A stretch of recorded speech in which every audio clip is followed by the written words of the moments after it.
Football in the community at Burnley, a massive thing now. It all started with yourself, Brian. You just about hung your boots up, but they gave you the job. How did it start and what was it like back in the day? I guess not quite the level we're at the moment. No, most certainly not, but everything must have a beginning, and I hadn't hung my boots up at that point. I was still playing part-time for Wrexham and doing the role here at Burnley Football Club, which I thoroughly enjoyed. It was a fantastic couple of years I had here, and something I look back on with warmth. The scale of the thing different, but I think right from the start the ethos was the same. Get out into the community, spread the word and help people out there. So in practical terms, was it more sort of football based perhaps then? What were you sort of doing? Yeah, predominantly football. We had target areas in schools. I think we had to try to achieve 10 schools per week, which was 2 schools per day. The staffing levels then were a maximum we could have, because obviously it was a government scheme, was 10, and 2 of them were office staff as well. So thankfully I got some good staff, very enthusiastic staff, and things went really well.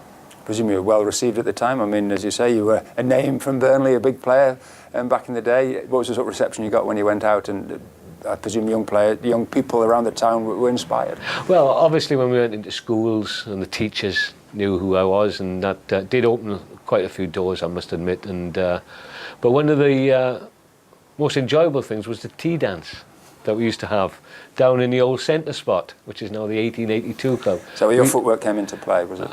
It was singing and dancing, it was mainly, and the doors, you had to lock the doors because there were so many people coming in.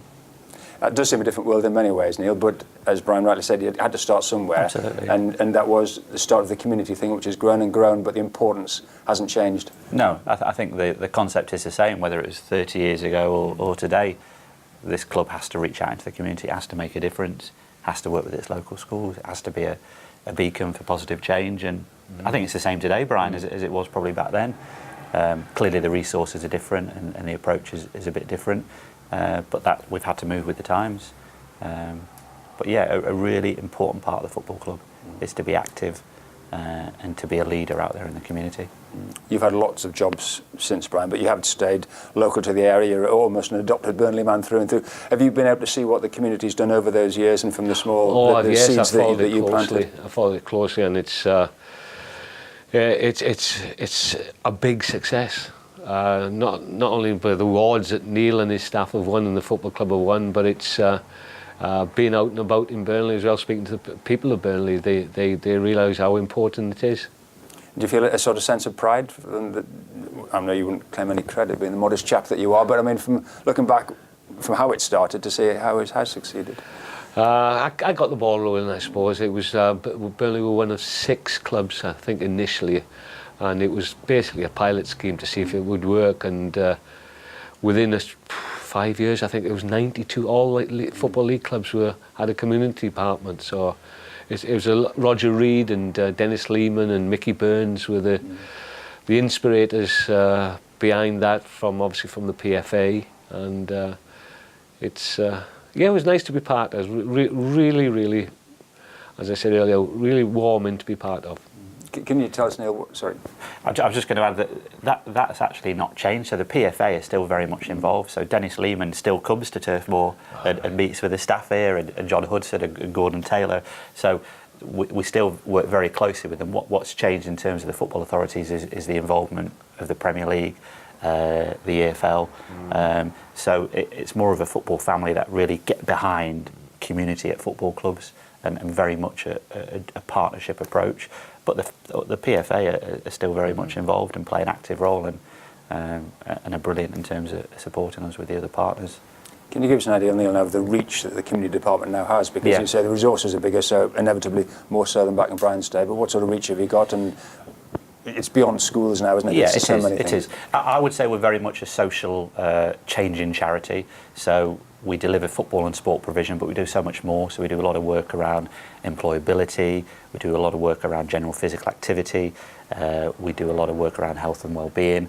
We have a community cohesion arm of our work. So it's very much around anything and everything that will make a difference to the community, we can almost take our hand to. And what that brings is a need for skilled practitioners. So I have a team of about 70 now, and they range from football coaches to sports coaches to health practitioners to teachers and tutors to marketeers to administrators to people who work on governance and compliance and policy. So a whole range of people, which brings together that organisation so we can go out and bring about change. And it's very much an entrepreneurial and can-do approach to making a difference. And I know we're doing that now. I know we're doing that every day out there in this town. And it's not, for me, it's not just about Burnley, it's about the surrounding boroughs as well. The club has such a broad reach. So up into the Ribble Valley, down into Rosendale, over into Calderdale, certainly into Pendle. So all those areas we are very much active in and trying to make a difference and trying to work in those most deprived areas. Yeah, those areas. How important has it been for those areas? I mean, a friend and colleague of yours, Stan Tennant, always used to say, self-praise is no recommendation. So without blowing too much of your own trumpet, you can see genuine improvements out in the... We can see engagement. So we can see lots of young people, lots of residents participating in activities, and that's the first step. And then it's looking at what is that engagement, what is the impact of that engagement on their lives, so what difference are we making? So if I give you an example, we have a KICS programme which engages with about 700 young people, individual young people per week in deprived areas around Burnley and the surrounding boroughs. So if those 700 people are engaged in provision, A, they're increasing their physical activity and health and well-being, and B, if they're young people that may be in a little bit of trouble locally, when they're engaged with us, they're not doing things they shouldn't be, or they're not at risk from doing things they shouldn't be. And actually what that is having is a positive impact on antisocial behaviour and youth crime in those areas. So in fact, that's really enabling us to work very closely with the police and the local authority to work with those young people and reduce youth offending. So that's just one example of how our work has an impact. And physically, I mean, you're buying buildings and properties and actually improving actual facilities out there as well, aren't you? There's one on the go at the moment. Yeah. So that we have a facility strategy, and that's really important to us. So having physical assets we can trade from and we can operate our provision from is important, and what that does is embed us in communities long term as well. So we're about 6 months into the redevelopment of the Briarfield Mill, the old Smith and Nephew site in Pendle. So that's a £4 million capital project. It will open up as a community hub. Indoor 3G, outdoor 3G, sports hall, play equipment, climbing, cafe, youth facilities, classrooms, so a whole range of community provision. We will operate that, we will run that as a self-sustaining entity. It will not be reliant on the public purse. So that's a really positive one. We're just going through the acquisition of Whito Outdoor Education Centre. The deal is agreed with Lancashire County Council. That's a 22-acre site up in Barley. 6 dwellings, outdoor education, dormitories for up to 70 participants. The county closed that probably about 18 months ago. We're going to reopen it, bring it back to the community, bring it back to the local schools. That's a really positive one. We now operate UCFB in the Jimmy McElroy stand, education hub, BTEC provision, employability, enterprise provision. Schools are engaged with that. So that's a real positive opportunity for us to keep that facility alive for education purposes and for the local community. So it's very much a can-do approach. If there's an opportunity there, we'll go and do it. Yes, we'll look at the risk, and yes, we'll assess the benefit to the community. And if we can achieve those things, we'll do it and we'll have a go at it. And I think that's the right approach to take. When you were doing it, Brian, way back, did the players get involved, first team players? Oh yeah, very much so. Yeah. Before I talk about that, can I have a job? It sounds really exciting. It does. You've never been out of work, right? You've never been out of work. You've never did a job. Finish play, do community, go away, have a management career, then come back to community. That's a nice circle. That is. Don't rule it out. The players were excellent. Yeah, the players were all for it. Obviously, because the manager was fully backed it as well. It was a new scheme. It was a pilot scheme. So it was new to everybody, but they did embrace it, I must admit. And that's important for you, Neil. I know the players do get out and about. Crucial. I mean, I'm not just saying this. Sean and his staff are absolutely superb and back us all the way. We've recorded over 150 community player appearances this season. That's one every other day. That's a record amount for this football club. And how does that compare nationwide? I guess we're pretty good, are we? Pretty good, yeah. Pretty good. And we've done a lot of work to try and talk to the players and educate them and actually get their buy-in. And now the players are absolutely superb. Led by Tom as the captain. That message is very much out to all the squad. They come to appearances, they engage, they're really positive, they're inspirational, they're role models, and I think some footballers don't quite get that, but I think we've got a group here that do get that. They understand what Burnley means to the community, and they want to be part of it, and they want to support, and that is crucial. And I can't thank them enough for that support, because it's really important to the work me and my team do out there in the community, that they're behind us and they're working with us. Which brings us on nicely. Football is sort of the driving force behind it all. Sunday, Manchester United in town. It's your community day. Just tell us about that, some of the details, and what people can see on Sunday and how important it is. Yeah, we do an annual community day, so we've been really lucky this season that we've managed to secure Manchester United for that, live on Sky Sports. So a big fixture. That's good of them to turn up for that. So community day is all about raising awareness of the great work the club is doing in the community. We've decided this year to partner with Pendleside Hospice, who again are a local charity, do some fantastic work, and obviously provide a really important service to the local community and touch so many people's lives.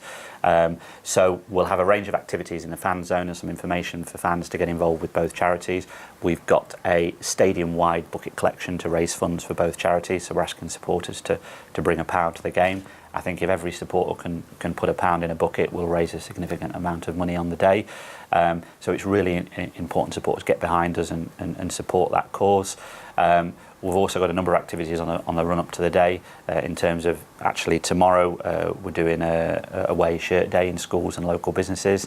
So all school children and local employees are wearing their Burnley shirt, or actually a football shirt, to work or to school, and that's going to raise some funds as well. We've got some increased marketing and media exposure around it on the day. I think the programme's being branded up Community Day, which would be fantastic. So just a real positive, feel-good factor around the day.